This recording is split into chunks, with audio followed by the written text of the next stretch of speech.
welcome to Off the Page with Keira. It is 11:45 p.m. I do not want to make this video, but I have committed, and so I am here for you if anyone watches this. And tonight I'm literally like, should we make it 3 minutes just so I can say I did this? So I feel like today is one where I just tell you about how to run an empire and be a single mom. And this is what today is. So, you ready? Buckle up. I woke up around 5:45, came right in here into my prayer room, did my prayers. And while I was in my prayers, let me rewind. One of my most used tools is I use the power of sleep and the power of prayer to receive answers. And so last night I went to bed and I said, God, I need the answer for how to remind people for my webinar, because we have a whole new series that's going out. And so in my prayers this morning, literally as I was blessing my crown and my third eye, God shows me this whole email sequence that needs to be written. So I pause my prayers, get on my phone, writing these emails. I'm throwing it through my sales chat, reorganizing it, perfect it. And then I send it over, I throw it on a Google Doc, send it to my assistant, Nikki. And then I'm like, I'll be back to explain what this is. Then I keep blessing my body. And there was this like, I don't know, there was just like this clarity that came, and it always comes when I put prayers up right before I go to bed and I ask for the answer to be given to me in the morning. And so I did. It came in my prayers. And then I did my podcast and I went downstairs and cooked breakfast, and one of my kids was sick, so then I had to take care of him and a bunch of sickness. So that was fun. And then we took my daughter to school, came home, worked out with my trainer, made it home just in time to shower and get on calls where I led 90 minutes of my season 2 authors. So helping all of them finish their books in time so that the books will be published when the TV show goes live. And it was a really great call. It was such a great call. Just love these authors so much. But I had a quick 15-minute lunch break, and then I got to get back onto Zoom calls, and I led my whole employee team call, which is every other Monday. And I love those calls because my employees they're the lifeblood of my company. And without them, I mean, I couldn't do everything that needs to be done anymore, not with all that we have going on. So it's just like always a joy to gather together. We have amazing editors who just like are so deep in our authors' books, and it's just always beautiful. And so I got to sit with them for an hour, and then I moved right into season 1 TV show authors and just really sitting with them. We've had a few people whose books have gone live or are about to go live, and just moving through all the emotions that come from really claiming authorship. It's a very intense role. And so there's a lot of integration that happens after a book goes live and right before a book goes live. So it was like a lot of what today was. And then as soon as that call ended, I took a 15-minute nap while my little one laid next to me and we talked. So it was like a talking nap. And then we went to Starbucks for an hour so I could do all the follow-up work and write the emails that need to go out through Go High Level. And then I picked my daughter up, and then we took my daughter and my son all the way to Meridian. And I went to the chiropractor because I started salsa dancing and I don't want my hip to get hurt again. So I'm like, hey, I need to make sure that my body is still working because I really want to become a professional salsa dancer.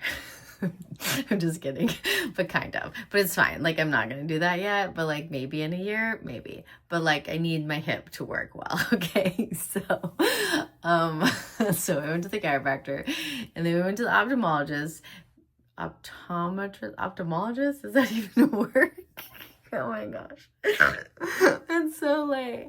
We went to the optometrist. I'm pretty sure that's the right word. The eye doctor. And got my son fitted into his glasses. He looks so adorable. He looks like little Harry Potter. He's so cute. And he like was so surprised at how he could see now. And this is probably my favorite thing. 4 out of my 5 kids need to wear glasses. And every one of them, when they got their glasses for the first time, they're like, did you know you could read that sign over there? Did you know that that looks like that? Like, it's like my favorite thing. And so that's what the whole ride home was him just like being flabbergasted at seeing. It's like amazing, right? So that's what happened then. Then we went straight to Verizon, something I've been putting off for 3 months because Verizon gives me like hives. I don't know about you. So for sure, it took an hour. So while we were waiting, because my children's phones somehow got mixed together, like their phone numbers are like on both phones, and it's just been a total disaster because then everybody can read everybody's text and it's just this whole thing, right?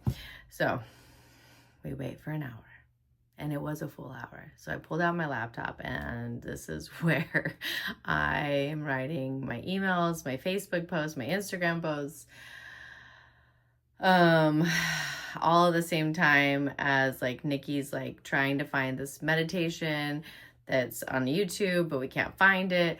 And I have my assistant saved on my phone. It says Nikki, the best assistant ever. Like, that's what I named her. And the guy who's helping me at Verizon keeps seeing her text popping up because we're like trying to find this link that needs to get sent out in a text to everyone on our Go High level. And it keeps saying, Nikki, the best assistant ever. And he was like, wow, that's so great that you called your assistant the best assistant ever. And then her name is Nikki. And then he takes his name tag. He's like, I'm Nikki. His name was Nikki. And it was just this moment that just made me giggle. And so he ended up being the best ever. And he like solved the problem and walked me through every little step because thoroughness makes me want to like die. Literally, I can't be thorough. On the scale of 1 to 100 and the caliper assessment, I'm a 3 on thorough. I can't do thorough. So he could tell that I'm not a thorough person, and he just was so patient, stayed like 20 minutes past closing, got it all fixed. Then everyone was starving. I'm starving. They're starving. But of course, I'm gluten-free, dairy-free. No one wants to eat where I have to eat. So I have to go get my own dinner. And then while I'm waiting for that dinner, I'm like finishing up the emails. So pretty much like my laptop just goes everywhere with me. And anytime I have 15 minutes, I'm okay, finally we can get this finished. So then we went and pick up their things that they want. And we eventually make the trek all the way home. We don't get home until like 8:15. And then there's like dishes everywhere, and it's just like a mess. Everything's just like wild town, right? And then I'm like, oh my gosh, like I have to get my Christmas presents out to my employees. It's January 12th. And my son was like, I really want to go golfing tomorrow. Oh, because my son decided now he's going to be homeschooled. So sure, that feels good. So, okay. So his homeschooling doesn't start for 2 weeks. So now he's just home. And so he's going to go golfing tomorrow. And I was like, well, you're going to need cash to go golfing. So bing, bing, bing. I got an idea. You're going to help me put together all my employee packages. I'm going to pay you $20 that I took out for your lunches since I thought you were going to be going to school, but you're not. So everything's working out for us. So then me and him sat for almost 2 hours. We watched a movie, and I hand signed thank you notes to every one of my employees and packaged them the JOA mug and the JOA towel and my signed book. And we just packaged them with so much love. We finished that at 10:30. But then at 10:30, this is when my teenagers come alive. So then all of a sudden, you know, my daughter who's 14, like she has all these things to tell me. So then all of a sudden, you know, we're like at the kitchen table and they're eating cold fries from the wing place. And I'm like so tired. And I'm like, it's okay. Like they're talking to me. Like this is when I get to talk to them. And so then we talk for a bit, and then I went upstairs and I took care of my nervous system. I laid on my red light therapy and watched my show, Emily in Paris. Yes, this is my show for right now. And just let myself debrief from the chaos of today, because then it just begins again tomorrow. It's okay.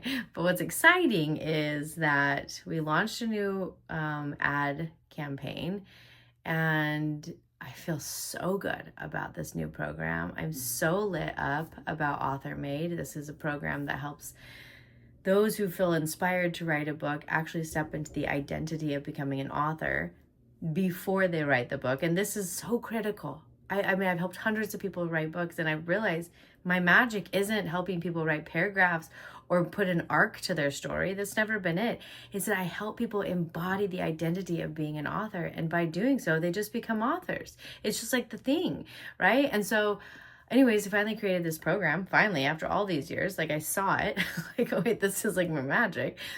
And we started this ad campaign, which I actually didn't have professional photos or videos for this ad campaign. I just did them on my iPhone, and it's slaying it. My ad manager, Maggie, today told me that we're getting like she said, we've cut our costs in half, and we're getting more people than we've ever got. It's like the most exciting thing ever. It feels like you win the lottery when your ad campaigns work. And so you're like, oh my gosh, we hit the right numbers at the right way. And it just feels like magic. And it really is. It is magic when you get an ad campaign to hit. And I believe we hit it. It just feels like we did. So anyways, huge celebration. Tomorrow is my webinar. This is a brand new webinar. I've never ran this one before. It's the Author Threshold, and it's leading people into Author Made. And I feel really good about it. I feel so excited about it. So as always, I have no idea what I'm doing on the webinar, and it's almost midnight, and I'm going to bed. And I'm going to give it to God tonight as I fall asleep. And God's going to show me in the morning exactly how to run this webinar. And that's how I run business. And it always works. And so it really takes out a lot of stress because, well, I just put it all into God's hands. And then I show up, and then I just feel God move through me. And it's just so much easier. So I am exhausted. And I have to get up in 6 hours.